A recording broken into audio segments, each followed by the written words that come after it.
Novel جان عزیز، writer سونی مرزا، قسط number 53۔ ڈور بیل بجی اور میرم نے دروازہ کھولا تو سامنے ایک کورین لڑکی پینٹ شرٹ میں اونچی پونی لگائے مسکراہٹ سجا کر کھڑی تھی۔ ہیلو، جی آپ، میں شیموشنگ ہوں۔ اریاز سر نے مجھے گھر کے کام کے لیے کہا تھا۔ اوہ، لیکن تمہارا یہ نیم کافی عجیب ہے۔ ہاں، ہمارے نیم ایسے ہی ہوتے ہیں۔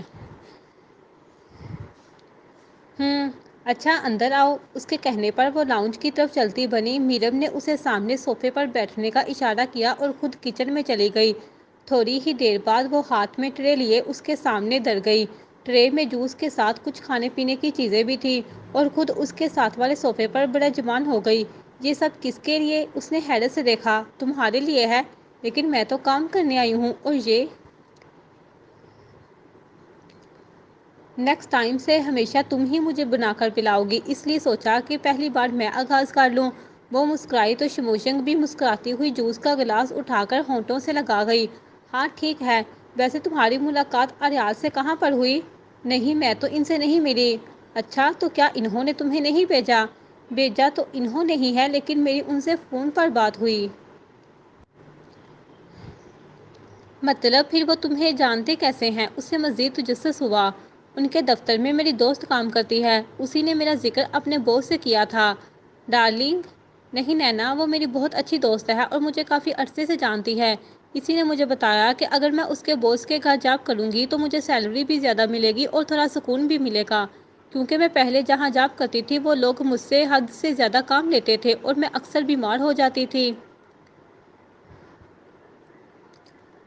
گھٹیا لگتے ہیں مجھے ایسے لوگ۔ پتہ نہیں، لوگوں کی انسانیت ہی مر گئی ہے شاید۔ اس نے اپنے منہ کو تروڑ مروڑ کر کہا۔ ہاں، کچھ ایسا ہی ہے۔ کیا تم شادی شدہ ہو؟ جی نہیں۔ اوہ، اس نے اپنا ایک آئی برو چڑھایا۔ کوئی منگنی وغیرہ ہوئی ہے؟ نہیں۔ آئی سی، ویسے میرے ہسبینڈ کافی ہینڈسم ہیں، تو تمہارا دل تو نہیں آ جائے گا ان پر؟ جی؟ اس نے چونک کر پوچھا۔ دیکھو، میری بات کا غصہ مت کرنا، میں نے تو بس ایسے ہی کہہ دیا۔ وہ کیا ہے نا کہ ایک کماری لڑکی گھر میں کام کرے گی تو مجھے تھوڑا عجیب لگے گا۔ پر آپ بھی تو گھر میں موجود ہوں گی۔ فی الحال موجود ہوتی ہوں نا، لیکن ڈلیوری کا وقت تو مجھے کافی دن ہسپتال ہی رہنا پڑے گا۔ پھر ایسے تم اکیلی گھر میں ہوگی تو مجھے… جی آپ فکر مت کریں میم، میں شام ہونے سے پہلے ہی نکل جایا کروں گی۔ ہاں یہ ٹھیک ہے۔ اس نے مسکراہٹ سجائی اور مقابل بھی تبسم سجا گئی، لیکن اس لڑکی کی مسکراہٹ جھوٹی لگ رہی تھی۔ شاید اسے میرم کی بات اچھی نہیں لگی تھی، مگر پھر بھی وہ جوس کو دوبارہ پینے لگی۔ یہ رات کا وقت تھا جب ڈارلنگ نے ایڈگر کے گھر کے باہر کھڑے ہو کر اسے اپنی آمد کا پیغام پہنچایا تو ایک شخص اسے اپنے ساتھ اس کی بڑی سی کوٹھی میں لے گیا۔ وہ سیدھا اس کے کمرے کا بتا کر خود نکل گیا۔ ڈارلنگ دروازہ کھول کر اندر داخل ہوئی تو وہ بنا شرٹ کے بالکونی میں کھڑا سگریٹ کے کش لیتا دکھائی دیا۔ پہلے تو اس نے ناگواری سے نظریں پھیری اور پھر اس کے قریب جا کھڑی ہوئی۔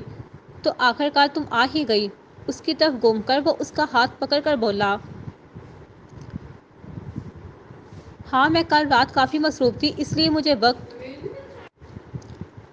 کوئی بات نہیں، اب آ گئی ہو تو یہی کافی ہے۔ اس نے اس کے چہرے پر لہراتی ہوئی لٹ کو کان کے پیچھے کیا۔ ایڈگر، کیا ہم کسی ہوٹل میں جا کر اس کے بارے میں سوچیں؟ ہوٹل میں کیوں؟ یہاں کیا مسئلہ ہے؟ اس نے الجھ کر دیکھا۔ دراصل میں یہاں پر تھوڑا انکمفرٹیبل فیل کر رہی ہوں، اور ویسے بھی وہاں جا کر پہلے ڈنر کریں گے اور پھر جو آپ چاہیں۔ اب تم میری خاطر اتنا کچھ کر رہی ہو تو میں بھی اتنا تو کر ہی سکتا ہوں۔ تھینکس، وہ مسکان ہونٹوں پر لائی۔ اور ہاں پلیز، ہمارے ساتھ کوئی سیکیورٹی نہیں جائے گی۔ کیوں؟ رگیں پیشانی پر ابھریں۔ یار بیبی سمجھا کرو نا، اب اتنے لوگ ہمارے ارد گرد ہوں گے تو مجھے شرم آئے گی۔ بڑے انداز سے اس نے اس کا کالر سیدھا کرتے ہوئے کہا۔ ہاں سمجھ گیا میں، تم پریشان مت ہو، ہمارے ساتھ اور کوئی نہیں جائے گا۔ اس نے اس کے چہرے پر اپنی انگلیاں پھیری تو ڈارلنگ کا انگ انگ جل اٹھا تھا، لیکن اس نے اس کے ہاتھ کو پیچھے نہیں کیا تھا، بس خود ہی پیچھے ہو کر اسے اپنے پیچھے چلنے کا اشارہ کر گئی۔ اس کے ساتھ گاڑی میں بیٹھ کر وہ ایک ہوٹل میں ڈنر کرنے رک گئے تھے۔ ڈارلنگ اپنی پلیٹ میں چمچ ہلا رہی تھی جب ایڈگر نے اس سے سوال کیا، ویسے تم مجھ تک پہنچی کیسے؟ تم اتنے خوبصورت ہو کہ تمہیں دور سے ہی دیکھ کر کوئی بھی لڑکی تم تک پہنچ سکتی ہے۔ میں تو پھر بھی اتنا پیارا نہیں ہوں، لیکن تم بہت خوبصورت ہو۔ کنواری ہو کیا؟ ہاں بالکل، وہ اس طرح جھوٹ بول رہی تھی جیسے بالکل سچ کہہ رہی ہو۔ ایڈگر نے بس محبت بڑے انداز میں اسے دیکھا تو وہ ٹیبل کے نیچے سے اپنا پاؤں اس کی ٹانگ پر مسلنے لگی۔ وہ بے چین ہو گیا تھا اور پھر یکدم بولا، تمہیں کتنی دیر لگے گی کھانا کھانے میں؟ انتظار نہیں ہو رہا۔ بس ہو گیا۔ وہ فوراً اٹھ کھڑی ہوئی اور وہ اس کے ہاتھوں میں ہاتھ ڈال کر اسے ہوٹل کے کمرے میں لے گیا۔ You are so beautiful baby, اور تم جیسی خوبصورت لڑکیاں ایڈگر کی کمزوری ہیں۔ پھر سے اس کے چہرے کے نقوش پر اپنی انگلیوں کا لفظ چوڑتے ہوئے وہ جیسے ہی اس کے چہرے کی طرف جھکا تو ڈارلنگ نے اسے پیچھے دھکیل کر اس کے سینے پر ایسی ٹانگ رسید کی کہ وہ سیدھا دیوار میں جا لگا۔ پھر پوری تیزی سے اس کی طرف بھاگتے ہوئے اس کے گلے پر اپنی بازو رکھ کر دبانے لگی۔ کون ہے تو؟ درد سے اس کی آنکھیں باہر آنے کو تھی اور وہ بڑی مشکل سے بولا۔ ساتھ ہی وہ اس کے بازو پر اپنے دونوں ہاتھ رکھ کر چھڑانے کی کوشش کر رہا تھا، لیکن ڈارلنگ کی گرفت مضبوط تھی۔ تیری موت، اس نے مختصر کہا اور اگلے ہی پل اس کی گردن کی کسی رگ کو دباتے ہوئے اسے بے ہوش ہونے پر مجبور کر گئی تھی۔ اس کا وجود دھڑم سے فرش پر آن گرا۔ ڈارلنگ تک رسائی حاصل کرے گا، اوقات اس کی یہ ہے۔ اس نے اس کے وجود پر اپنے پاؤں کے ٹھوکر مار کر نفرت سے کہا اور اسے شرٹ سے پکڑ کر گھسیٹنے لگی۔ اریال کام سے فارغ ہو کر رات کو گھر پہنچا تو سب سے پہلے شموشنگ نے اس کے سامنے حاضری دی۔ آپ اریال سر ہیں؟ اور تم یقیناً شموشنگ ہو، رائٹ؟ جی، وہ آپ نے کہا تھا نا کہ گھر کی ایک ایک رپورٹ مجھے دینی ہے، تو مجھے کچھ بتانا تھا آپ کو۔ ہاں کہو۔ میرم، میں مجھ پر شک کر رہی تھی۔ انہیں لگتا ہے کہ میں شادی شدہ نہیں ہوں، تو اس لیے آپ پر نظر رکھوں گی۔ وٹ؟ ایسا کیا کہا اس نے؟ اسے زوردار جھٹکا لگا تھا۔ جی سر، اس کے جواب پر وہ اپنا سر پیٹ گیا۔ اوکے، تم جاؤ ڈنر کا بندوبست کرو۔ جی۔ وہ کچن کی طرف بڑھی اور اریال خود اپنے کمرے میں آیا تھا۔ میرم چھوٹے بچوں کی طرح موبائل پر گیم کھیل رہی تھی اور اس پر نظر پڑتے ہی موبائل کو ایک طرف رکھ گئی۔ آپ کب آئے؟ یہاں تو آپ کے آنے کا پتہ ہی نہیں چلا۔ اپنے قدم فرش پر جماتے ہوئے اس نے اس کی جیکٹ اتارتے وقت کہا۔ تم مجھ پر شک کرتی ہو؟ نہیں، کیوں، کیا ہوا؟ شموشنگ بتا رہی تھی کہ تم نے اس سے کہا کہ وہ مجھ پر نظر رکھے گی اور میں اس پر۔ اوہ، تو اس کا مطلب ہے کہ وہ میری ورکر کم اور آپ کی جاسوسنی زیادہ ہے۔ اس کی جیکٹ کو قریب بیڈ پر رکھ کر اس نے سینے پر اپنے بازو باندھ کر لفظ پروئے۔ میرم، کیا ہے یہ سب یار؟ تم مجھ پر یقین نہیں کرتی؟ لہجے میں تھوڑی سی تلخی ابھری۔ کرتی ہوں لیکن۔ تو پھر اس لیکن لفظ کی گنجائش نہیں ہونی چاہیے، اس نے ٹوکا۔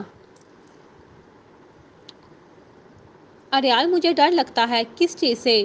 کہ کہیں میں آپ کو کھو نہ دوں، کہ کہیں کوئی آپ کو مجھ سے چھین نہ لے۔ اس کے چہرے پر بلاک کا خوف اترا ہوا تھا اور مقابل اس کے قریب کھڑے ہو کر اس کی کمر میں ہاتھ ڈالتے ہوئے اسے اپنے ساتھ چپکا کر محبت سے بولا، سوال ہی پیدا نہیں ہوتا جان عزیز، تمہارے اندر ٹائیگر کی جان بستی ہے، تمہیں مجھ سے کوئی الگ نہیں کر سکتا، اور نہ ہی کبھی میں خود چاہ کر تم سے الگ ہو سکتا ہوں، تمہارے بغیر تمہارا یہ پاگل مر جائے گا۔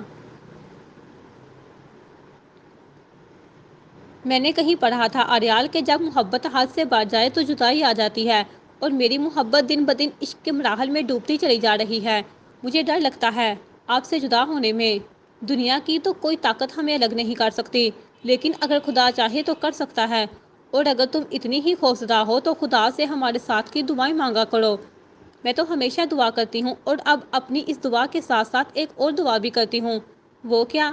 کہ اگر خدا نہ خواستہ ہم دونوں کو کبھی الگ ہونا پڑے تو آپ کو کبھی بھی کچھ نہ ہو، بس میری جان چلی جائے۔ میرم، وہ تڑپ کر اس کے منہ پہ داڑا، اس کی آنکھوں میں آنسو بھر لیے۔ کیوں کرتی ہو یہ سب کچھ؟ کبھی مجھے رو کر تکلیف دیتی ہو تو کبھی اپنے مرنے کی باتیں کر کے۔ کیا ملتا ہے تمہیں مجھے تکلیف دے کر؟ تمہیں اندازہ بھی نہیں ہے کہ تمہاری یہ باتیں سن کر میری روح بھی کانپ اٹھتی ہے۔ مت کیا کرو یہ پلیز۔ اس کے لہجے میں درد تھا۔ میرم نے روتے ہوئے خود کو اس کے سینے سے چپکا دیا۔ وہ اس کے بالوں پر اپنا ہاتھ پھیر رہا تھا۔ میرم، تم جو مرضی کرو، میں تمہیں اب کچھ نہیں کہوں گا، لیکن خدا کے واسطے یہ مرنے کی باتیں مت کیا کرو۔ اس کے لفظوں پر وہ یکایک اس سے الگ ہوئی اور اس کا چہرہ دیکھا تو اریال بھی اس سے سوالیہ نظروں سے تاڑ رہا تھا۔ اس نے فٹافٹ اپنے آنسو صاف کیے اور تیز تیز بولنا شروع کیا۔ تو پھر سچی میں کچھ بھی کروں آپ کچھ نہیں کہیں گے؟ تم کیا کرنا چاہتی ہو؟ وہ مسلسل اسے جانچتی نگاہوں سے گھور رہا تھا۔ اپنی پسند کی ڈریسنگ، ہیئر کٹ اور بس پسند کی ڈریسنگ تم میرے سامنے ہی کرو گی، اور رہی بات بالوں کی تو خبردار، اگر 1 انچ بھی کاٹنے کا سوچا تو خود گنجا کر دوں گا میں تمہیں۔ پر ابھی تو آپ نے کہا کہ میں جو مرضی کروں۔ جو مرضی کا مطلب یہ نہیں کہ تم مجھے میرے عشق سے محروم کر دو یا پھر کوئی عجیب سا لباس پہن کر سب کے سامنے خود کو نمایاں کرو۔ وہ دوبارہ معصومیت سے اپنا نچلا ہونٹ لٹکا کر فرش پر دیکھنے لگی۔ اتنے میں شموشنگ نے دروازے پر دستک دی تو دونوں نے ادھر دیکھا۔ سر ڈنر لگ گیا ہے۔ اوکے ہم آتے ہیں، اریال بولا اور وہ چلی گئی۔ میرم کا ہاتھ تھامتے ہوئے وہ خود سے ہی اسے ڈائننگ ٹیبل کی طرف لے گیا تھا۔ ابھی رات کا کھانا کھا کر وہ دونوں ٹیبل سے اٹھ کر کمرے کی طرف بڑھ ہی رہے تھے جب اریال کا فون بجا اور وہ اپنی پینٹ کی جیب سے فون نکال کر کان سے لگا گیا۔ میرم بھی وہیں رک کر اسے دیکھنے لگی تھی۔ ہاں ڈارلنگ، کیوں کال کی ہے مجھے؟ ٹائیگر، کیا آپ ابھی اسی وقت آفس آ سکتے ہو؟ وہ مرڈر روم کے باہر کھڑی تھی اور اریال اپنے ہاتھ میں پہنی ہوئی گھڑی پر نظر ڈال گیا۔ یہ 10:21 بجا رہی تھی۔ اس وقت کیوں؟ خیریت؟ ساتھ ہی ٹیبلی بھی چڑھائی۔ میرم مزید دلچسپی سے سننے لگے۔ اگرچہ وہ ڈارلنگ کی آواز نہیں سن سکتی تھی لیکن سامنے کھڑے شخص کی باتوں کو بڑے غور سے سن رہی تھی۔ جی میں نے ایڈگر کو پکڑ لیا ہے، اس وقت وہ مرڈر روم میں ہے۔ وٹ؟ اس کی پیشانی پر بل مزید گہرے ہوئے۔ ہاں ٹائیگر، مجھے معاف کرنا لیکن آپ تو جانتے ہو کہ میں اپنے مشن ادھورے نہیں چھوڑتی۔ لیکن میں نے تمہیں منع کیا تھا نا۔ وہ زور سے گرجا۔ سوری۔ What sorry? یقیناً تم اس وقت اس کے گھر گئی ہوگی اور پھر سے اس کے سامنے ادائیں دکھائی ہوں گی، رائٹ؟ جی کچھ ایسا ہی ہے، لیکن میں نے مشن پورا کر دیا۔ غصے سے اس نے اپنا ماتھا مسلا۔ اوکے آ رہا ہوں میں، ویٹ کرو، اور ہاں نینا سمیت زاویار کو بھی کال کرو کہ وہ دونوں بھی پہنچے۔ جی۔ اس نے کال بند کر کے میرم پر نظر ڈالی تو وہ اپنے سینے پر ہاتھ باندھے اسے ٹکتے باندھے دیکھ رہی تھی۔ کیا؟ اپنے ہاتھوں کو کھول کر وہ شائستگی سے بولا۔ کیا ہوا ہے اور اس وقت کہاں جا رہے ہیں؟ بلی اور چوہے کی شادی ہوئی ہے، وہی دیکھنے جا رہا ہوں، اس نے چڑچڑے ہو کر جواب دیا اور جیسے ہی دروازے کی طرف چلنے لگا تو وہ بلند آواز میں بولی، ٹھیک ہے تو پھر میں بھی جاؤں گی ساتھ، میں نے بھی دیکھنی ہے بلی اور چوہے کی شادی۔ میرم میں اس وقت مذاق کے موڈ میں نہیں ہوں، سو چپ چاپ جا کر کمرے میں سو جاؤ۔ بجلی کی تیزی سے واپس پلٹ کر اس نے جھنجھلاتے ہوئے کہا، لیکن بتائیں تو صحیح کہ اتنی رات کو مجھے چھوڑ کر کہاں جا رہے ہیں؟ آفس۔ کیا؟ اس وقت؟ اسے شدید حیرت ہوئی تھی اور وہ پورا منہ کھول کر پوچھنے لگی، ہاں اس وقت، اور تم جا کر سو جاؤ۔ نہیں مجھے نیند نہیں آئے گی۔ میرم تم جا رہی ہو کمرے میں یا پھر وہ گردن اٹھا کر 4 قدم اس کے مزید قریب کر کے بے خوفی سے بولی، یہ جو تم میرے سر پر چڑھ گئی ہو نا، یوں 1 منٹ میں اتار کر نیچے پھینک دوں گا۔ اس نے چٹکی بجاتے ہوئے کہا، جو بھی کرے لیکن میں کمرے میں نہیں جاؤں گی، میں اٹھا کر پھینک دوں گی کمرے میں۔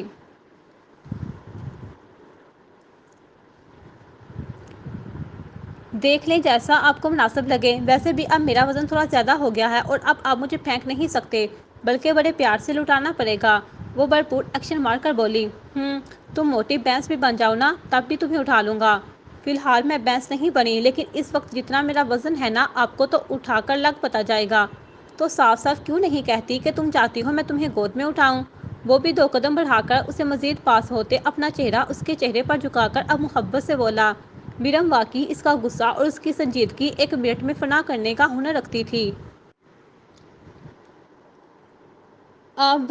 وہ روبرو نے نظریں چٹانا شروع کی، اس نے اپنے منہ میں زبان گھمائی اور جھٹ سے اسے گود میں اٹھا گیا۔ وہ سچ کہہ رہا تھا کیونکہ یہی تو وہ چاہتی تھی۔ اس کی باہوں میں آ کر وہ اس کے گلے سے اپنے بازو گزارتی اپنا چہرہ اس کے سینے میں چھپانے کی کوشش کر رہی تھی۔ کمرے میں جا کر اس نے اسے تسلی سے بیڈ پر لٹایا۔ ابھی وہ اس پر جھکا ہوا تھا اور جانے کے لیے مڑا تو میرم نے اس کا ہاتھ پکڑ لیا۔ وہ گردن گھما کر پھر سے اسے دیکھنے لگا تھا۔ آپ اپنے یہ فضول کام دن میں ختم کیوں نہیں کرتے؟ مشن اب پورا ہوا ہے تو دن میں کیا کرتا؟ جو بھی ہو لیکن یہ میرا وقت ہے تو آپ مجھے چھوڑ کر کہیں نہیں جا سکتے۔ میں تھوڑی دیر میں واپس آ جاؤں گا۔ کتنی دیر؟ بس تھوڑی سی دیر۔ پھر بھی ٹائم بتا کر جائیں تاکہ تب تک میں ویٹ کروں، اور اگر آپ نہیں آئے تب تک تو میں کالز کر کے آپ کا دماغ خراب کر دوں۔ بڑا مزہ آتا ہے مجھے تنگ کر کے، وہ مسکرایا۔ میں فکس ٹائم نہیں بتا سکتا لیکن جلدی آؤں گا، تم ویٹ مت کرنا اور سو جانا۔ نہیں مجھے نیند نہیں آئے گی نا، آپ کو اچھے سے پتا ہے کہ مجھے آپ کے بازو پر سر رکھ کر ہی نیند آتی ہے۔ تو پھر ایک کام کرتا ہوں کہ اپنا بازو کاٹ کر یہیں چھوڑ جاتا ہوں تاکہ تم سکون سے سو جاؤ۔ مجھے کہتے ہیں اور خود کتنی فضول باتیں کرتے ہیں۔ یار مجھے کام ہے اس لیے جا رہا ہوں، اس نے سمجھانے کی کوشش کی۔ تو پھر مجھے بھی ساتھ لے جائے نا، وہ اٹھ کر بیٹھی۔ نہیں سچ سچ بتائیں، پھر سے کسی کی جان لینے جا رہے ہیں؟ جواب کے طور پر وہ کچھ پل خاموش رہا اور پھر سے بولنا شروع کیا۔ یہ تو میں خود بھی نہیں جانتا۔ وہ جس کا مجرم ہے اسے سزا وہی دے گی۔ میری کوشش ہوگی کہ وہ میرے ہاتھ نہ چلے۔ اریال، اب ہمارے بچے ہوں گے اور وہ آپ کو اس طرح کسی کا قتل کرتے دیکھیں گے تو کیا سوچیں گے؟ انہیں کون بتائے گا میرم؟ میں تو بالکل نہیں۔ کیا تم؟ اس نے نفی میں گردن ہلائی۔ تو پھر جب تک وہ بڑے ہوں گے اور اس چیز کو سمجھنے کے قابل ہوں گے تب تک انہیں سمجھ آ جائے گی کہ ان کا باپ غلط نہیں ہے۔ ویسے بڑے ڈیٹ ہیں آپ، مجھے ڈاکٹر کے پاس نہیں لے کر گئے۔ کل لے جاؤں گا جان عزیز، بس مجھے یاد کروا دینا۔ اس نے اس کے گال اپنے ہاتھ میں رکھ کر دبائے تو اس کے ہونٹ گلائی میں نکل آئے تھے۔ وہ بڑے پیار سے مخاطب ہوا تھا اور پھر اس کے ماتھے پر اپنے لب رکھتا تیزی سے نکل گیا۔ میرم تکیہ اٹھا کر اسے گود میں رکھتی اپنی کوہنیاں اس پر ٹکائے چپ چاپ اس کا انتظار کرنے لگی۔ وہ بڑی ٹھاٹھ سے چلتا ہوا رات کے اس پہر دفتر میں داخل ہوا تو پورے دفتر کی بتیاں روشن تھیں۔ نینا اور زاویار بھی اس سے پہلے ہی پہنچ چکے تھے۔ سب اسی کے منتظر دکھائی دیے اور وہ ان سب پر ایک سرسری نظر ڈالے سیدھا مرڈر روم میں چلا گیا جہاں ڈارلنگ پہلے سے ایڈگر کے سر پر موجود تھی۔ اریال کو دیکھ کر وہ مسکرائی۔ پھر اس نے پانی کا جگ اٹھا کر ایڈگر کے منہ پر انڈیل دیا۔ اپنا پورا منہ کھولے وہ تیز تیز سانسیں لے رہا تھا۔ نینا اور زاویار بھی اسی پر اندر داخل ہوئے اور اریال کی آنکھ کے اشارے پر ہی زاویار چیئر اٹھا کر اس کی جگہ پر رکھ گیا۔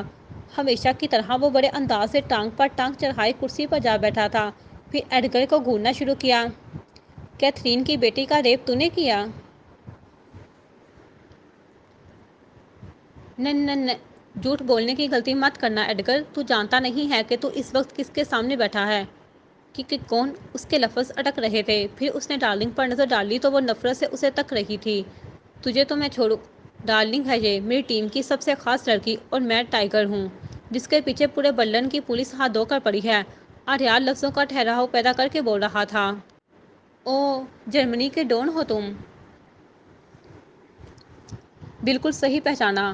اگر تم مجھے چھوڑ دو تو میں ڈی جی پی سے ریکویسٹ کروں گا کہ وہ تمہیں اریسٹ نہ کریں۔ اس کی بات پر اریال کا قہقہ پوری شان سے گونجا تھا۔ اس کی ہنسی کے ساتھ ساتھ اس کی ٹیم بھی ہنس گئی۔ تم اس سے ریکویسٹ کرو گے اور میں آرڈر دینے کا عادی ہوں۔ ویسے بھی تمہارا ڈی جی پی کسی کام کا نہیں ہے، صرف باتیں کر سکتا ہے اور کچھ بھی نہیں۔ سنجیدہ لہجہ، خری بات، مسکراتے ہونٹ اور پرمسرت آنکھیں اس کا پور تباہی ڈال رہا تھا۔ دیکھو میں نے کچھ بھی نہیں کیا ہے، تم بس مجھ پہ۔ ہاں، پولیس تجھے ہاتھ ڈالنے سے ڈرتی ہوگی لیکن ٹائیگر نہیں۔ تو نے ایک معصوم بچی کی عزت کو داغدار کیا، سزا تو تجھے ملے گی۔ لیکن تو خوش قسمت ہے کہ میں تجھے تیرے مجرم کے حوالے کر رہا ہوں، ورنہ جو ایک بار ٹائیگر کے ہاتھ چڑھ جائے، ٹرسٹ می، اس کا وجود یہاں سے سلامت نہیں جاتا۔ پر میں ڈارلنگ، اس کی بک بک بند کرو اور صبح اس لڑکی کی ماں کو فون کر کے بلا لینا۔ میں چاہتا ہوں کہ وہ خود اس سے حساب کتاب کرے۔ ایڈگر کی بات کو نظر انداز کر کے وہ اپنا حکم سنانے لگا تھا اور ڈارلنگ خاموشی سے اسبات میں سر ہلا گئی۔ پھر اس نے اپنی گردن نینا اور زاویار کی طرف گھمائی۔ نینا، تم اپنے گھر جاؤ گی اور نامراد تم۔ وہ الرٹ ہوا۔ تم آج رات یہی ایڈگر کے پاس رکو گے۔ میں چاہتا ہوں کہ تم اس کی حفاظت کرو۔ میرے خیال سے نامراد ہم تمہیں ہی کہتے ہیں۔ جی ٹائیگر، اور ڈارلنگ تم بھی اپنے گھر جاؤ۔ جی بوس۔ اپنے جوتے کا شور پیدا کرتے ہوئے وہ منظر سے غائب ہوئی اور اریال کھڑا ہو کر ایڈگر کے قریب جاتا اس کے چہرے پر جھک کر اپنا ہاتھ اس کی پشت سے اب گردن سے گزار گیا۔ آج کی رات اپنی زندگی کی آخری رات سمجھ کر گزارنا، کیونکہ ہو سکتا ہے کہ کل کی رات تمہیں قبر میں گزارنی پڑے۔ روبرو کے تن بدن کو لرزا کر وہ روپوش ہوا۔ زاویار نے نینا کو آنکھ ماری اور وہ شرما کر گردن جھکا گئی۔ اریال جب کمرے میں واپس آیا تو میرم اپنے بازو کو گود میں رکھے ہوئے تکیے پر لٹائے اپنا سر بھی اسی پر گراتی ہوئی سو رہی تھی۔ وہ جانتا تھا کہ وہ اس کا انتظار کر کر کے بالآخر سو ہی گئی ہے۔ ڈریسنگ ٹیبل کے سامنے کھڑے ہو کر اس نے اپنی واچ اتاری اور بیڈ کی طرف بڑھا۔ آہستہ آہستہ میرم کی گود سے تکیہ نکال کر وہ اسے سیدھا لٹا گیا تھا، لیکن میرم کا وجود بیڈ کے بالکل درمیان میں تھا اور اسے سمجھ نہیں آ رہی تھی کہ اب وہ کیا کرے۔ اس کی نیند وہ خراب نہیں کرنا چاہتا تھا اور اس کے سونے کے لیے جگہ کم تھی۔ جب اسے کچھ بھی سمجھ نہیں آئی تو وہ دوسرا تکیہ اٹھا کر اس کے پاؤں والی سائڈ پر لیٹ گیا۔ اس کی ٹانگیں فرش کی طرف لٹکی ہوئی تھی اور باقی پورا وجود بیڈ پر۔ اپنی آنکھوں پر بازو رکھے ابھی وہ نیند کی وادیوں میں گیا ہی تھا جب میرم نے کروٹ بدلی اور اس کا پاؤں سیدھا اس کے منہ پر آ کر لگا تھا۔ وہ ہڑبڑا کر اٹھ بیٹھا لیکن کچھ بھی بولا نہیں تھا۔ اپنا سر جھٹکا وہ پھر سے لیٹ گیا۔ نیند کے بوجھل نینوں نے اسے بہت جلد پھر سے سلا دیا تھا۔ مزید کچھ دیر گزری اور میرم نے پھر سے کروٹ بدلی تو اس نے پاؤں کی ایڑی اٹھا کر اس کے سینے پر گاڑ دی۔ وہ آگ کی آواز پیدا کر کے چلایا۔ میرم شور سن کر فوراً اٹھ بیٹھی تھی۔ جب سامنے نظر دوڑائی تو وہ اپنے سینے پر رکھ کر اسے مسلتا دکھائی دیا۔ اریال آپ کب آئے؟ اس نے پوری نگاہیں پھاڑی۔ کچھ دیر ہو گئی ہے لیکن تم محترمہ سکون سے سونے نہیں دیتی۔ ساری رات تماشے کرنے ضروری ہوتے ہیں، وہ ٹھنڈے ٹھار لہجے میں بولا۔ پر میں نے تو کچھ بھی نہیں کیا۔ پہلے تم نے میرے منہ پر پاؤں مارا اور اب میرے سینے پر اپنی ایڑی رکھ دی۔ نیند میں شاید غلطی سے ہو گیا ہوگا لیکن میں نے جان بوجھ کر نہیں کیا۔ اور آپ کو کس نے کہا کہ میرے پاؤں والی سائڈ پر سوئیں؟ مجھے بالکل اچھی نہیں لگی آپ کی یہ حرکت، اس کے لہجے سے خفگی نمایاں ہوئی۔ تم پورے بیڈ پر پھیل کر سو رہی تھی اس لیے مجھے مجبوراً اس طرح سونا پڑا۔ انداز طنزیہ تھا تو مجھے اٹھا دیتے۔ تمہاری نیند خراب نہیں کرنا چاہ رہا تھا میں۔ کوئی بات نہیں، اب چھوڑے اس بات کو اور سو جائیں سیدھے ہو کر۔ یار پہلے تو تم بالکل ٹھیک انداز سے سوتی تھی، اب تمہیں کیا ہو گیا ہے؟ ایکچولی جب سے آپ کو پورے من سے اپنایا ہے نا تو تب سے سونے کی تمیز بھول گئی ہوں، اور اس میں بھی میرا قصور نہیں ہے بلکہ آپ کا ہے۔ وٹ؟ میرا کیا قصور ہے اس میں؟ وہ بفر کر بولا۔ آپ کا ہی قصور ہے، ساری رات میرے اوپر نیچے ہوتے رہتے ہیں تو عادتیں خراب ہو ہی جائیں گی میری۔ او مس ایٹیٹیوڈ، یہ تم مجھ پر الزام لگا رہی ہو؟ میں ہمیشہ تمیز سے سوتا ہوں، اور یہ جو تم اوپر نیچے کرنے کی بات کر رہی ہو نا، دراصل حقیقت میں تم خود ایسا کرتی ہو۔ میں کروٹ بدل کر دوسری طرف منہ کرتا ہوں تو تم بھی میرے اوپر سے پھلانگ کر دوسری طرف آ کر لیٹتی ہو۔ اس نے بڑے ایکشن مار کر کہا تھا۔ ہاں آپ کا بازو دوسری طرف ہو جاتا ہے، بس اسی لیے ایسا کرنا پڑتا ہے۔ تو پھر غلطی تمہاری ہے، میری نہیں۔ تو میں یہی کہہ رہی ہوں کہ میری عادتیں آپ نے خراب کی ہیں۔ اوکے فائن، میں نے عادتیں خراب کی ہیں تو اب میں ہی سدھاروں گا، اس لیے آج سے تم میرے بازو پر سر رکھ کر نہیں سوں گی۔ کیا؟ اس نے پورا منہ کھولا۔ جی ہاں، سوچیے گا بھی مت کہ میں ایسا کروں گی، اور اگر آپ نے بازو کو مجھ سے دور کیا نا تو میں بازو توڑ دوں گی آپ کی۔ او ریلی؟ جی ہاں، وہ بھی اسی کے انداز میں بولی۔ ٹھیک ہے تو پھر میں بھی دیکھتا ہوں کہ تم میری بازو توڑتی ہو یا نہیں، درلے سے کہہ کر وہ اس کے ساتھ اپنے وجود کو بیڈ پر گرا گیا۔ میرم نے غصے سے منہ پھلایا اور مخالف سمت کروٹ بدل کر لیٹ گئی۔ کتنی ہی دیر تک اس نے اپنی آنکھیں کھلی رکھی اور جب کروٹ بدل کر اسے دیکھا تو وہ مزے سے سو رہا تھا۔ میری نیند خراب کر کے خود کتنے سکون سے کیسے سو سکتے ہیں؟ انہیں تو ابھی مزہ چکھاتی ہوں، اس نے خود سے سوچا اور اپنے من میں آئی الٹی چال پر عمل کرتے ہوئے اپنے دائیں ہاتھ کو مٹھی کی صورت میں کر لیا، پھر اتنی زور سے اس کے دائیں بازو پر مکہ مارا کہ اریال کے نیند میں ہونے کی وجہ سے 14 طبق روشن ہو چکے تھے۔ وہ سسکاری بار کر اٹھا، پھر گھور کر اسے دیکھا تو میرم بھی بڑے مزے سے اسے تاڑ رہی تھی۔ یہ کیا طریقہ ہے میرم؟ وہ چیخا۔ میں نے کہا تھا کہ آپ کی بازو توڑ دوں گی اور میں نے توڑنے کی کوشش کی بس۔ تم نا مجھے بہت اریٹیٹ کرتی ہو میرم، اتنا اریٹیٹ کرتی ہو کہ کبھی کبھی میرا دل چاہتا ہے تمہیں مار مار کر تمہاری طبیعت صاف کر دوں۔ مجھے اپنی بازو دے ورنہ میں آپ کو ساری رات سونے نہیں دوں گی، اس نے تنبیہ کیا۔ اور جو ابھی میری بازو توڑی ہے اس کا کیا؟ پیار ہے تو مار بھی تو سہنی پڑتی ہے نا، میں نے مارا تو برداشت نہیں کر پاؤ گی؟ کیے ہی ہیں آپ کے ہتھوڑے جیسے ہاتھ کے تھپڑ برداشت۔ تمہیں میرا ہاتھ ہتھوڑا لگتا ہے؟ اس کا غصہ ابھی بھی کم نہیں ہوا تھا۔ تو پھر اس ہتھوڑے جیسے ہاتھ کے پیچھے لگی ہوئی اس بانس جیسی بازو پر سر رکھ کر سونے کا اتنا شوق کیوں ہے؟ ہائے، آپ کو کیا پتا کہ یہ بانس جیسی نہیں بلکہ پھولوں جیسی بازو ہے، وہ لہجے میں محبت سموئے بولی۔ اور ہاتھ، وہ تو پکا ہتھوڑا ہی ہے۔ تم نا میرا منہ مت ہی کھلواؤ، فاصلہ رکھ کر سونا، اور اب اگر میری بازو کو ٹچ کیا تو ٹرسٹ می میرم، پھر میں تمہیں ایسا ٹچ کروں گا کہ اگلے 10 دن تک تم اپنی بازو پکڑ کر روتی رہو گی۔ آپ ہی کے تو منہ لگوں گی۔ میرم سرک کر پاس ہوئی اور پیار سے لفظ پروئے تو اریال نے غصے سے نظریں گھمائی۔ اگلے ہی پل میرم نے اپنے ہونٹوں سے اس کے لبوں کو چھوا پھر فٹافٹ پیچھے ہو گئی۔ تم مجھے منانے کی کوشش کر رہی ہو؟ آپ کی بازو پر اتنی زور سے مارا ہے تو میں نے اس کے لیے سوری، معصومیت سے کہتے ہوئے وہ اپنے کانوں کو ہاتھ لگا گئی۔ اریال نے مسکرا کر اسے دیکھا۔ اوکے سو جاؤ اب، خود لیٹ کر فوراً ہی اپنی بازو کو بیڈ پر بچھاتے ہوئے اس نے اس پر تھپتھپایا تو میرم اپنا سر اس کے بازو پر رکھ کر اس کے سینے سے لگتی آنکھیں بند کر گئی۔ ڈارلنگ آدھی رات کو اپنی جوتی کا شور پیدا کرتی ہوئی کمرے میں آئی تو ضمیل سامنے بیڈ کی ٹوک کے ساتھ ٹیک لگائے موبائل میں مگن دکھائی دیا۔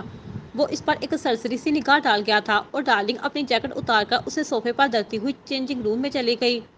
تھوڑی ہی دیر بعد وہ اپنا سلیپنگ سوٹ پہنے اس کے پہلو میں آ بیٹھی تھی۔ پھر لحاف اوڑھ کر جیسے ہی سونا چاہا تو وہ گردن ترچھی کر کے اپنا سوال داغ گیا۔ اتنی رات تک کہاں تھی تم اور کس کے ساتھ؟ وہ لیٹتے لیٹتے وہیں رک گئی اور اپنی نگاہیں گھما کر غصے سے اسے دیکھا۔ اتنی رات تک کہاں گئی تھی یہ تمہارا سوال پوچھنا ٹھیک ہے، لیکن جو تم نے پوچھا کہ کس کے ساتھ، یہ تمہارا سوال غلط ہے۔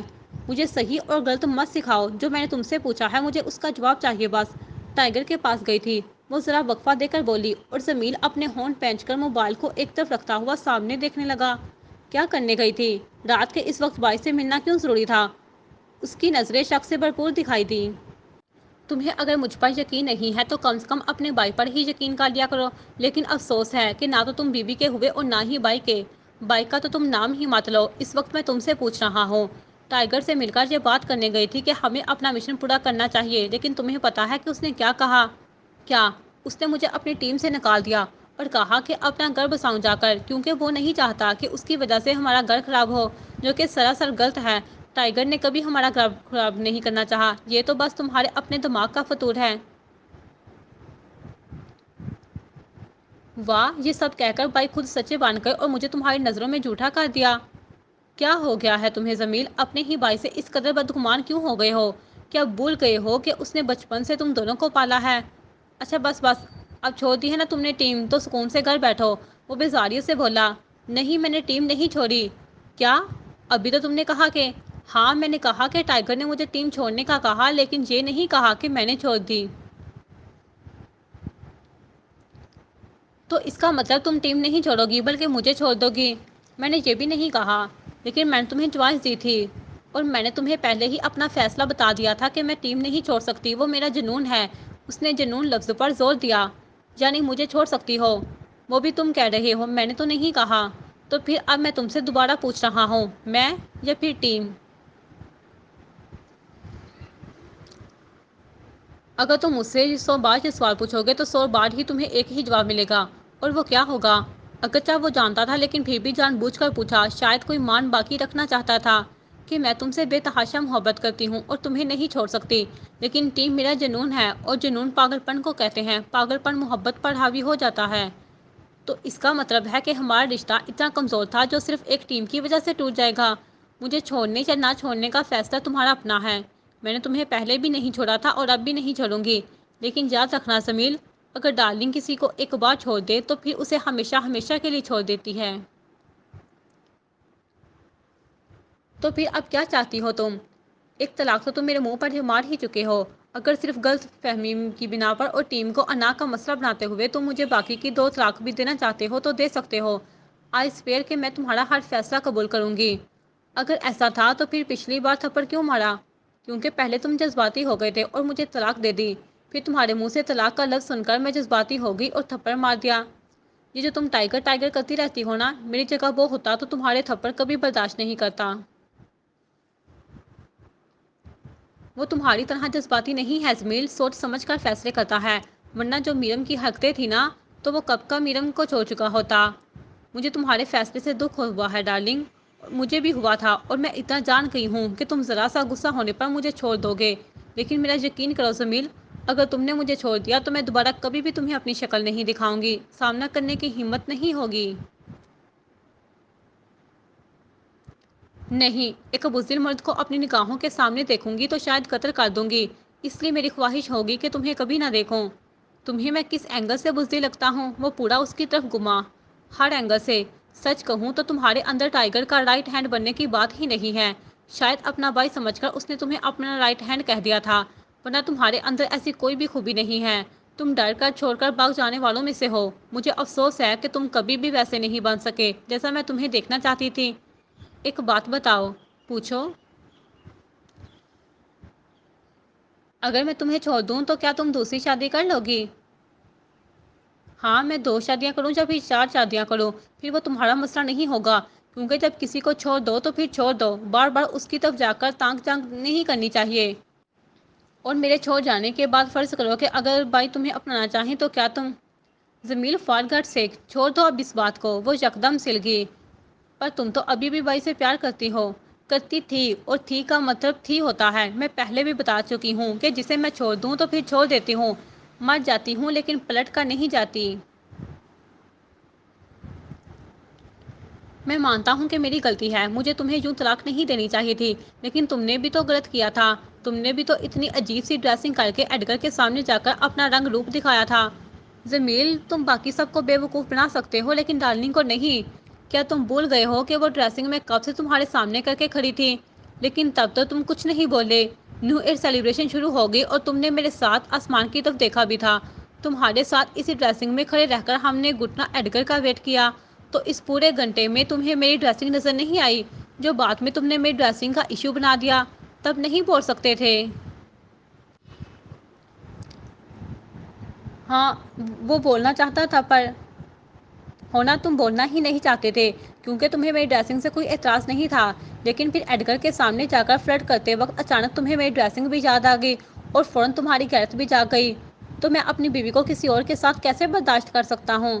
تمہیں پہلے سے پتا تھا کہ ہم کیا کرنے والے ہیں، تمہیں یہ بھی پتا تھا کہ میں نے ایڈگر کے سامنے جانا ہے، تب تم اوپر ٹیپ لگا کر بیٹھے رہے کیونکہ مجھے یہ نہیں پتا تھا کہ تم اس حد تک چلی جاؤ گی۔ اس احاطہ کا کیا مطلب؟ میں نے اس کے ساتھ بیڈ شیئر کر لیا ہے؟ وہ بدلحاظ ہوئے گی جی۔ ڈارلنگ، ہوش میں ہو؟ جمیل تملایا۔ ہوش میں تم نہیں ہو، سب کو بے وقوف بنا رہی ہو کہ میں نے اور ٹائیگر نے مل کر تمہاری عزت اچھالی ہے، جبکہ سچ تو یہ ہے کہ جمیل کہ تم نے خود اپنی عزت اچھلوائی ہے۔ کیا اس نے تیوری چڑھائی؟ ہاں، کیونکہ پہلے میرا شوہر ہر گھنٹہ مجھے اس ڈریسنگ میں کھڑا دیکھتا رہتا ہے اور اسے پتا بھی ہے کہ میں نے جا کر اپنے مشن کو کس طرح پورا کرنا ہے، لیکن پھر بھی مشن پورا ہوتے وقت اسے کوئی چنگاری لگتی ہے اور وہ بڑک اٹھتا ہے۔ واؤ، اس نے بڑے انداز سے لفظ گھمائے۔ جمیل اب منہ سیدھا کر کے چپ ہو گیا تھا۔ سب کو پتا تھا کہ مشن میں کیا ہونے والا ہے، تم نے بس بات کا بتنگڑ بنایا ہے اور تمہاری اس حرکت کی وجہ سے ٹائیگر کو گھر چھوڑ کر چلا گیا۔ میں نے بائی سے نہیں کہا تھا کہ وہ گھر چھوڑ کر چلے جائیں، مجھے مارا ہے اس لیے خود شرمندہ ہو کر چلے گئے۔ ٹائیگر کسی سے ڈرتا نہیں ہے جو تم سے شرمندہ ہو کر یا تمہارا سامنا نہ کرتے ہوئے گھر چھوڑ کر چلا جا، بلکہ سچ تو یہ ہے کہ وہ خود بھی تمہاری شکل نہیں دیکھنا چاہتا۔ نفرت ہونے لگی ہے اسے تم سے۔ ہوتی ہے تو ہو جائے، اپنی بیوی کو چھپا چھپا کر رکھتے ہیں اور میری بیوی کو سب کے سامنے نمائش بنا کر کھڑا کر دیتے ہیں۔ فار یور کائنڈ انفارمیشن کہ ٹائیگر نے مجھ سے ایسا کچھ بھی کرنے کو نہیں کہا تھا۔ میں نے جو کچھ کیا ہے وہ خود اپنی مرضی سے کیا ہے، اس لیے بہتر ہے کہ اپنے دماغ کا کچرا صاف کرواؤ ورنہ ایک دن تم سب کو کھو دو گے۔ طمانینے سے کہتے ہوئے اس نے جلدی سے اپنا لحاف لیا اور کروٹ بدل کر سو گئی۔ جمیل اس کے بتانے پر اپنی ہی سوچوں کی طرف پلٹ گیا تھا۔ ایڈم اپنی پولیس کی گاڑی میں ایک باری نفرت کے ساتھ برلن شہر کی سڑکوں کے دورے پر تھا جب اچانک کافی بار میں سے نکلتی ہوئی سحر پر اس کی نظر پڑی اور اس نے گاڑی ڈرائیو کرتے ہوئے سیاہی کو فوراً گاڑی روکنے کا کہا، پھر بجلی کی تیزی سے باہر نکلتا اس کے راستے میں آڑ بن گیا۔ ہائے ہے، وہ بھی مسکرائی۔ آپ کافی دیر سے باہر کیوں آ گئی؟ چلے نا اندر چل کے کافی پیتے ہیں۔ نہیں، میں ابھی ابھی پی کے نکلی ہوں۔ تو پھر سب کچھ صرف میرے ساتھ بھی لے لیں۔ جی، اس نے سرد نگاہوں سے گھوری دی۔ جی، میرا مطلب ہے کہ اگر آپ کو برا نہ لگے تو ہم اندر چل کے کافی پی سکتے ہیں۔ وہ ڈی جی پی ہو کر بھی اس کے سامنے کنفیوز ہو رہا تھا۔ گاڑی میں بیٹھی پولیس کے دو سینئر آفیسرز نے اپنا چہرہ ایک دوسرے کی طرف گھما کر اس کی حرکت پر ہنسی بلند کی۔ لگتا ہے ایڈم سر کو بھی کوئی لڑکی پسند آ ہی گئی، ایک دوسرے سے مخاطب ہوا۔ ایسا ہی ہو تو اچھی بات ہے، کم از کم ہمارے اوپر جو ہر وقت سر غصہ نکالتے رہتے ہیں اب وہ بیوی پر نکالیں گے۔ لیکن ہو سکتا ہے کہ بیوی ان پر غصہ نکالے اور وہ آ کر پھر سے ہم پر برسیں۔ ہاں، یہ بھی ہو سکتا ہے، لیکن اچھے کی امید رکھو۔ دونوں جرمنی زبان میں گفتگو کر رہے تھے اور اپنی نگاہیں اس پر دہرا کر پھر سے اسے دیکھنے لگے۔ جی، لیکن میں نے بتایا کہ میں کافی پی چکی ہوں۔ تو پھر میں پی لوں گا، آپ بس بیٹھ کر مجھے کمپنی دے دیجیے گا۔ ٹھیک ہے۔ وہ اندر گئی اور اس نے پیچھے گھوم کر پولیس کو اپنی انگلی سے جانے کا اشارہ کیا، پھر خود اس کے پیچھے ہی کافی بار میں چلا گیا تھا۔ وہ کرسی پر بالکل اس کے سامنے بیٹھی تھی اور ایڈم کو کافی کا آرڈر دے چکا تھا۔ بائی دا وے، میں آپ کا نیم سہل، اس نے اس کی بات کاٹی۔ نائس نیم، تھینکس۔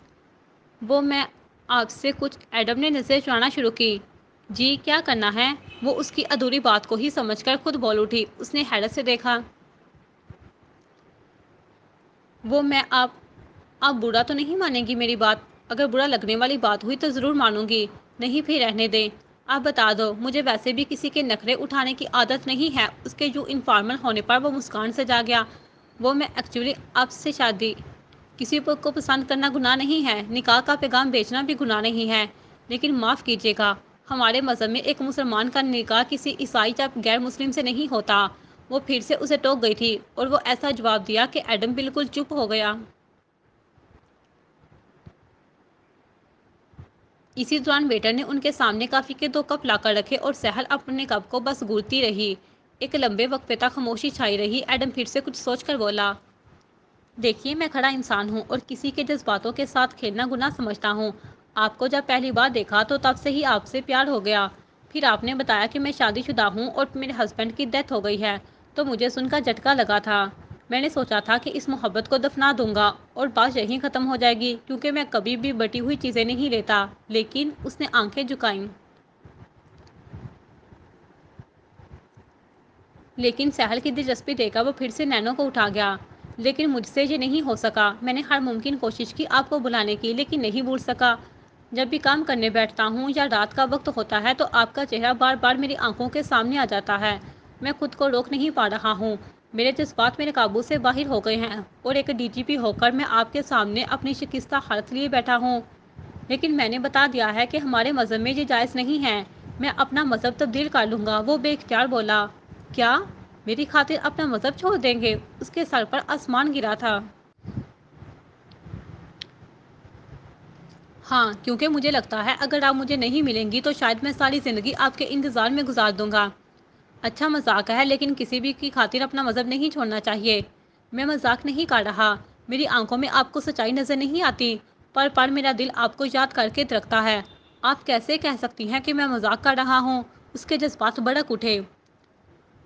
دیکھیں مسٹر ایڈم، میں نے صرف خان سے پیار کیا تھا اور میرے دل میں ہمیشہ خان ہی رہیں گے۔ میں ان کی جگہ اپنی پوری زندگی میں کبھی کسی دوسرے مرد کو نہیں دے سکتی۔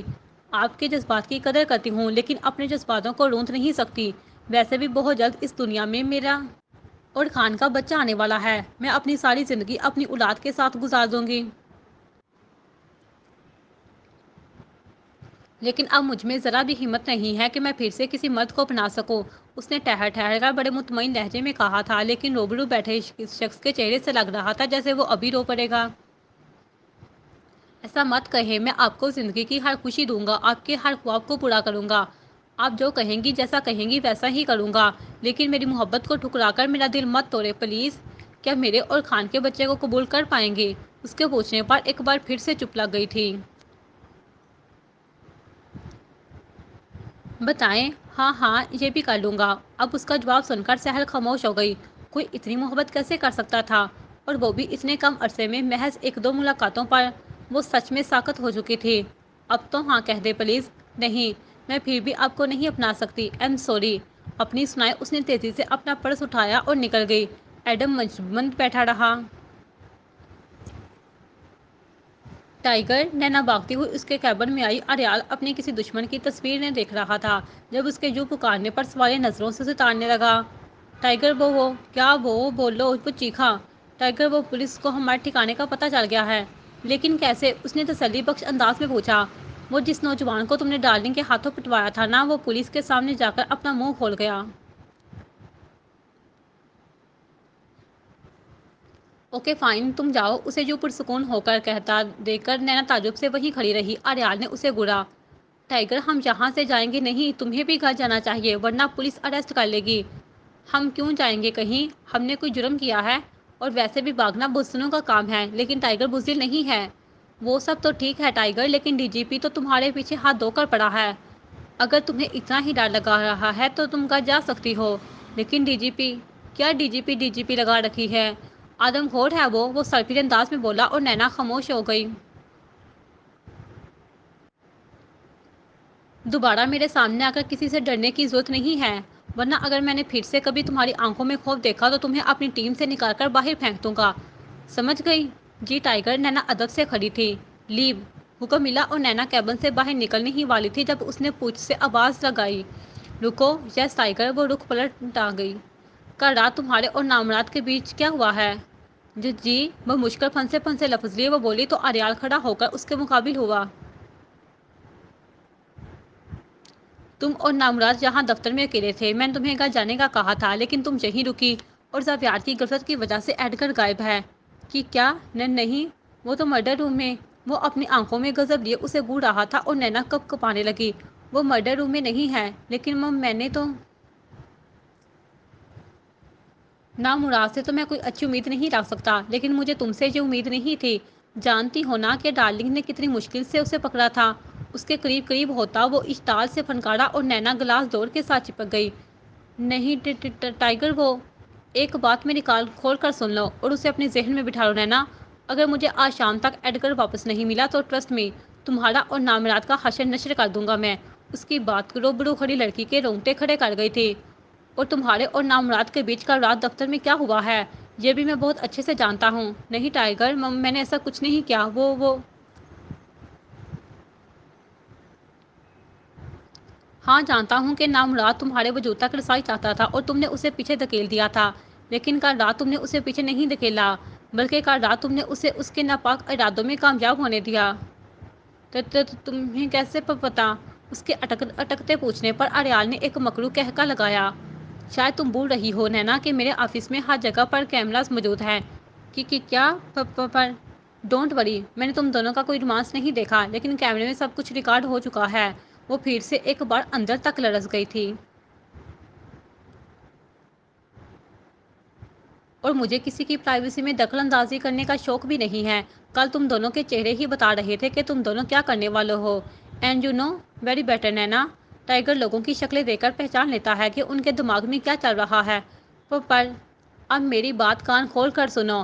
اپنی پینٹ کی جیبوں میں ہاتھ دھنسائے وہ 2 قدم مزید سرک کر اس کے پاس ہوا تو نینا گلاس ڈور میں گھستی دکھائی دی۔ میں نے تمہیں یہ سب کرنے سے منع کیا تھا پر تم نے میری بات نہیں مانی، اس لیے اب اگر نامراد تمہیں نہیں اپنائے گا تو میرے سامنے آ کر رونے دھونے مت کرنا، ورنہ ٹرسٹ می نامراد کے ساتھ ساتھ تم بھی اپنی جان سے جاؤ گی۔ اسے بری طرح لرزا کر وہ اپنے قدموں کو واپس لے جا کر اپنی رولنگ کرسی پر جا بیٹھا۔ نینا کے آنسو نکل آئے تھے اور وہ یہ در پہ در اپنے حلق میں تھوک اتارتی رہی۔ You may go now, Naina full speed سے دروازہ کھولتی باہر بھاگ گئی۔ صرف چند منٹ گزرے تھے اور ایڈم اپنی پولیس کی باری نفری کے ساتھ اس کے آفس میں داخل ہوا۔ اپنی آنکھ کے اشارے سے ہی اس نے ریسیپشن پر کھڑے زاویار کو اریسٹ کرنے کا حکم دیا اور اس کی اگلی نظر سامنے سے آتی ہوئی نینا پر پڑی۔ ڈی جی پی کو اپنے سامنے دیکھ کر وہ چونکی۔ اس کے دوسرے اشارے پر ایک فیمیل پولیس آفیسر اسے بھی ہتھکڑی پہنا گئی تھی۔ ٹائیگر کہاں ہے؟ قریب جا کر اس نے نینا سے سوال کیا۔ اسے سانپ سونکھ گیا تھا اور وہ بس آنکھیں جھکا گئی۔ سر اندر ہی ہوگا کہیں، چل کے دیکھ لیتے ہیں، اس کی پشت پہ کھڑے ایس ایس پی نے کہا اور ایڈم بڑے انداز سے چلتا ہوا اریال کے کیبن میں پہنچا۔ وہ پھر سے اپنے دشمن کی ہسٹری کنگال رہا تھا اور ایڈم کو اپنے سامنے دیکھ کر مسکرایا، پھر اپنے لیپ ٹاپ کو بند کر کے اپنے سامنے موجود کاؤنٹر پر اپنی دونوں ٹانگیں رکھ کر اسے دیکھا تو روبرو کھڑا ایڈم دکچا کھا کر پیچھے ہوا۔ ایک ہی ثانیے میں وہ اسے پہچان گیا تھا۔ آنکھوں کے سامنے پھر سے سہل کا چہرہ یاد آیا اور جب اریال کو دیکھا تو اسے لگا جیسے وہ زمین میں دھنستا ہی چلا جا رہا ہے۔ خود اریال بڑے روب سے ٹانگیں پھیلائے اسے دیکھتا رہا، یوں مسکرا رہا تھا جیسے وہ اسے دیکھنے کے لیے بے چین ہو گیا ہو۔ ایڈم شاکڈ کھڑا رہا۔ اس کے سر پر بجلیاں گرتی رہیں۔ لامتناہی سوچوں کے اس بھنور میں پھنسے ہوئے اس کے دل و دماغ آپس میں الجھ پڑے تھے۔